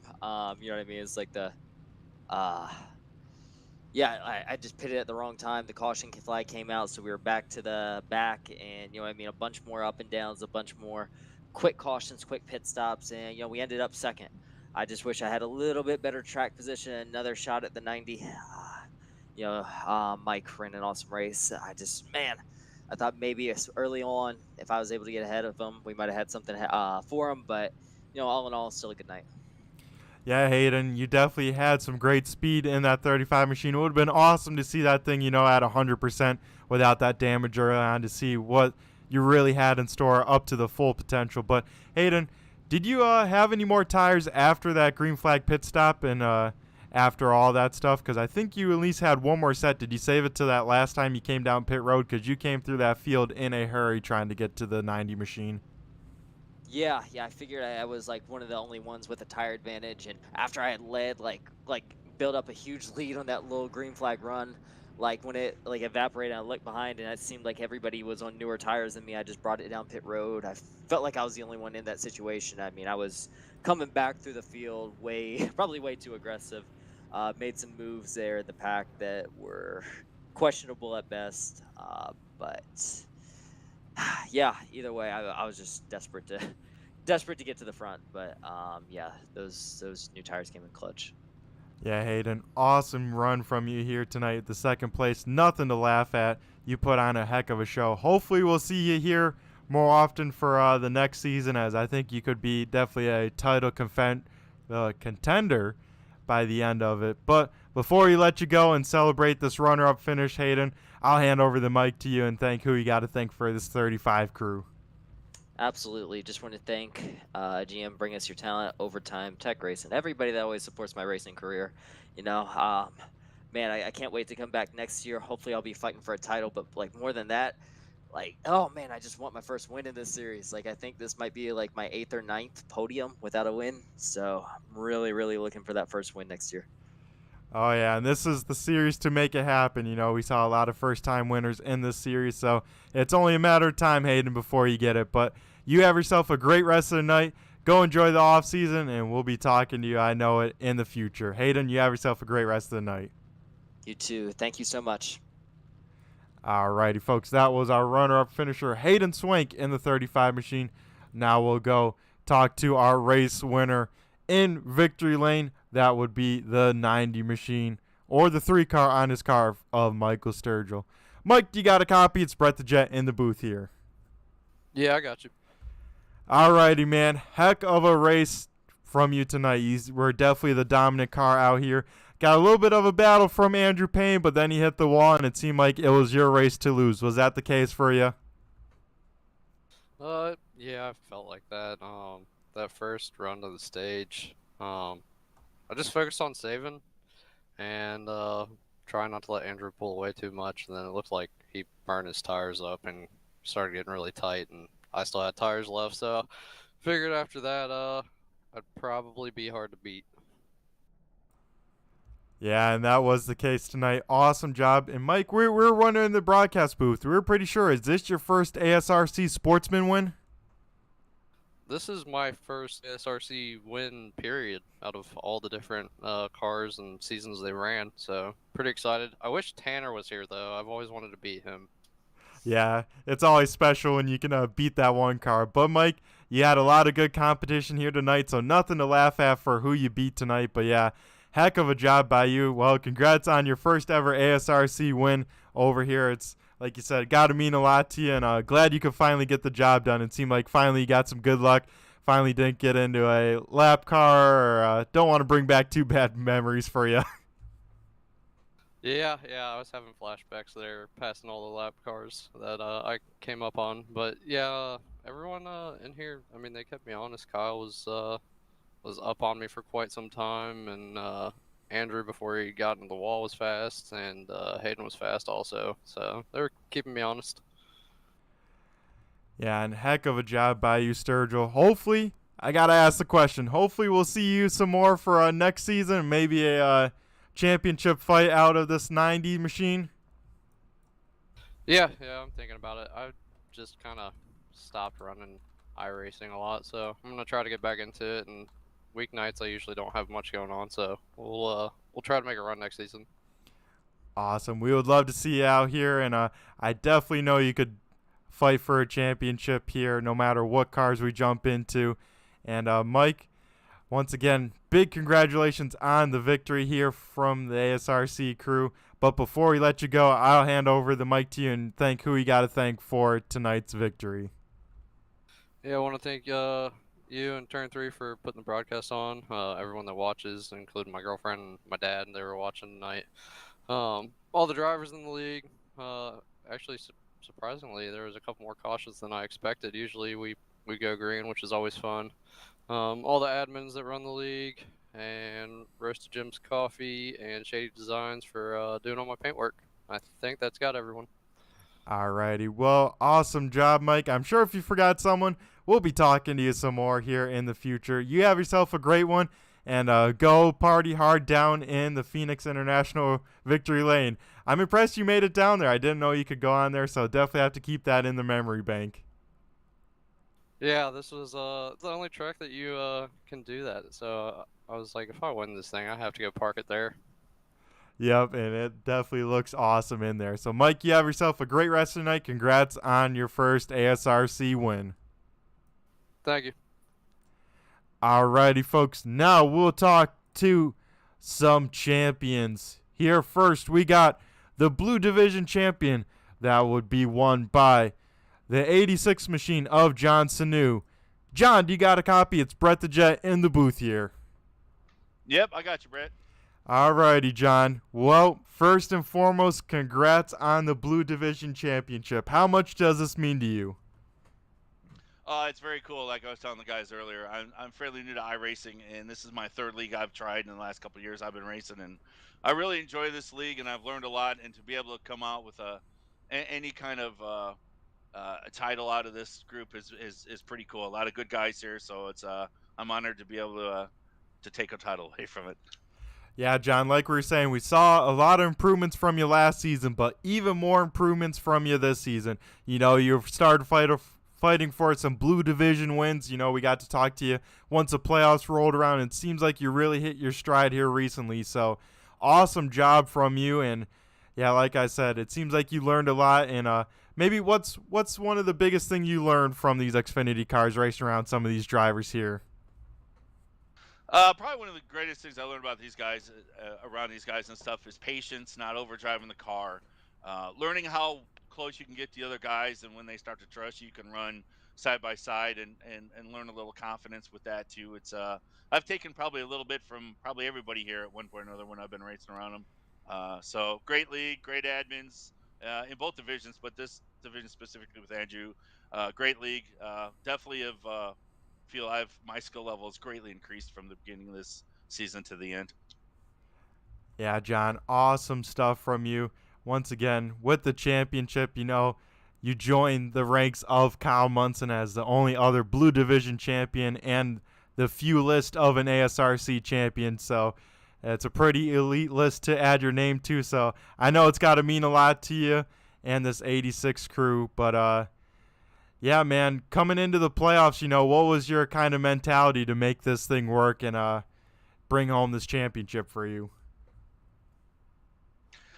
You know what? I just same thing. I came in as like I tried as like, you know, I just wanted to, like I said, especially this last half of the season, I learned to be able to get a little bit faster without getting in any wrecks or turning anybody. So my intention was the same, just to try to run as clean as I could. You know, I don't want to win this dirty, and just try to run fast and try to run clean and hopefully be there at the end of the nights where I needed to be. Yep, and that was the case, John. I tell you what, you're one of the cleanest cars at the end of this race. I'm looking at your car right here on the broadcast, and it's looking pretty clean. Did you get the wall at all tonight? It looks like maybe once, but yeah, I brushed the wall lightly a couple times. I think I still finished with a 0X, but I did have a couple slight brushes. But yeah, I had 0X on it. Just, you know, probably your typical when you get here. I got pretty lucky. Nothing major. Yep. Well, John, congratulations once again on the championship, the Blue Division championship. It's got to mean a lot to you. Before we let you go and celebrate this championship, I'll hand over the mic to you. Thank who you got to thank for this 86 crew, because once again, congratulations, man. You earned it. Brett, thanks, Brett. I appreciate it, and thanks for all the good stuff you guys do over there in the broadcast booth as well. Thank my crew, thank my sponsors, of course, Luke Transport, Luke Oil, County Line Orchard, Liquor Sales. All my sponsors, couldn't do it without them, and especially the crew. Alrighty, John. Well, I'll let you go and celebrate this championship. We'll be back. Party down there in the infield. I know there's a lot of parties going on tonight, so we'll be down there once we wrap up and then the broadcast. But once again, John, huge congratulations from everyone at ASRC for this Blue Division championship. You deserved it. Thanks, Brett. I truly do appreciate it. It's an honor to get that, so thank you very much. Alrighty, John. Look forward to seeing what you have in store for the off season. See what you can bring for the 86 crew in the Red Division next season. You have yourself a great rest of the night. Thank you. You too, Brett. Alrighty, folks. And that just leaves one person left. We'll talk to the overall champion, the Red Division champion. That would be the 710, Dan the Man Parmalee. Dan, do you got a copy? It's Brett the Jet in the booth here. I got you, Brett. How you doing this evening? Oh, pretty good. I don't know as good as you, Dan. Tonight, you are the Red Division as well as the overall champion of the ASRC Sportsman Series. How does that sound, and what does it feel like, Dan? It sounds great. I'm not sure it's really sunk in yet. It was such a wild race, and didn't know what was going to happen there. Seeing Eric running up there, getting some stage points, and with the damage I got early, I was just kind of limping around trying to do the best I could. And yeah, I mean that was a long race by the time it was over, and just kind of threw what I could at it, swung for the fences, just tried to get the best finish I could, keep as close to him as possible, and just try to come out ahead and have the most points at the end of the race. Yeah, Dan, I gotta ask you, what was going through your mind? You see that, I want to say like third lap yellow, Ron Hart gets spun, you get some damage, same with Eric Papineau, and from there it's got to be a whirlwind of a ride with the cautions and whatnot. What was it like going through this race? It sounds like you're pretty exhausted in that 710 machine.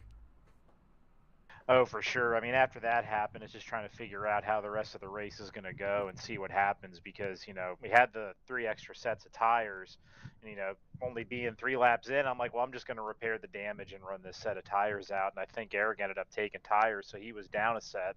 And then the way the cautions fell, just kind of got lucky. I mean, I got trapped a lap down there at 1.2 when we were going through the pit cycle. And I'm like, wow, this is really just going from bad to worse.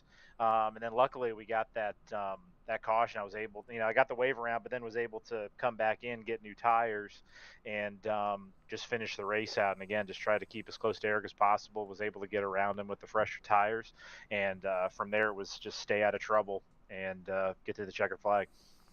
Yeah, that was the case. Luckily, Dan, you had a little bit of a points buffer, but you can never have too much of a points buffer, especially with racing, with never knowing what's going to happen. So once again, Dan, congratulations. You go from being a kind of a road course ringer to a jack of all trades, I'd say. I think we saw a lot of improvements from you last season, but I think even more improvements this season as you continue to strengthen your long run, your tire saving, as well as getting a ton better at these ovals, especially these shorter tracks. And, man, Dan, it's been a pleasure watching you and to fight for this championship. Heck of a job. Yeah, thank you, Brett. I mean, save for just a couple races, I think I was usually, fighting for the top 3. Got those 2 oval wins. Certainly the 2 road course wins helped, and having a road course to start off the chase here. So, having that big points buffer from, just getting all the bonus points I could in that first race certainly left some breathing room because last week was not great, and same with this one. So glad it's over. It was a long season, and certainly happy to be on top. Certainly won the war. Yep, that is for sure. Like you said, Dan, a long season, 20 races to string it all together, especially in the 4 that count here in the playoffs. Got to mean a lot. And, Dan, we'll talk a little bit about your teammate, Eric Papineau. PPEM finishes 1-2 in the playoffs. That's got to mean a lot for you guys. And maybe give us a little bit of insight what was coming into tonight's race, as I know you guys are good buddies and teammates, fighting for a championship. Yeah, I tried not to think about it too much. I just wanted to come in here, run a clean race, finish as well as I could, and not try to get into trouble. Definitely race Eric clean, and just see whoever could come out on top at the end. It's certainly not the race we wanted to have with getting damage early. We were a little bit frustrated going through the race, trying to figure out what we were going to do, and it's kind of funny that we ended up finishing one behind the other ultimately. He certainly put up a fight, and who knows, things could have fallen a little bit differently, and he could be talking to you right now. But it's great having him as a teammate. He certainly has taught me a lot about strategy and trying to figure out, when we're going to pit, try to maximize either doing an undercut or an overcut. And then the other way around, we've been doing a lot of road course racing, doing some G3 stuff and some endurance stuff. So, he certainly has improved his road racing game, and we plan on continuing with that and running the team events in the GT3 cars. So, we'll be back hopefully in the next season, and really looking forward to just taking a break from this for a while, getting back to the road course stuff. I was even back this past weekend with the Miata running around Summit Point. So I really feel at home there, but it's certainly great to come out here and try to learn this oval stuff. Yep, Dan, I tell you what, I tell people all the time on iRacing especially, you got to go out there and drive different cars, different styles. You learn just so much, even just the sim itself, with also how to hone in your skills just by running dirt stuff, different stuff. Like I tell people run dirt, road course racing, even the dirt road, the trophy trucks and whatnot. I've learned even stuff how to sling a car sideways in these virtual cars a lot better on there. So it just tells you how much skills you have and how diverse of a driver you are, Dan, to go out there and run competitively and no matter what you jump into. So, Dan, it's got to mean a lot. You add your name to an elite list of ASRC champions. I bet you're speechless for words, but before we let you go and celebrate this championship, I'll hand over the mic to you and thank who you got to thank for this 710 crew here tonight for the championship. Yeah, certainly give a shout out to the family for riding along this whole season. My wife putting up with all the Monday nights coming out here and running with you guys and being up late. And, definitely shout out to Eric for being such a solid teammate. He and I both wanted to go out and try to win as many as we could and one of us be on top at the end and work together to try to accomplish that. And definitely shout out to Tag Array for sponsoring the series. Liberty Live he's got on his car, so we'll give them a shout out. And Turn 3 and you up in the booth for carrying the broadcast. It's great to come out here and do this really high quality product, and looking forward to the future. Coming back, try to win some more. All righty, Dan. Yeah, I hope to see you try and make it a push for a multiple series champion. You add your name to an even more elite list if you can do that. But Dan, you have yourself a great rest of the night. Can't wait to see what improvements you even have for the off season. And you have yourself a great one. Oh, we just had Andrew join in. Yeah, thanks, Brett. We'll definitely catch you later and see you on the track. All righty. You have a great one, Dan.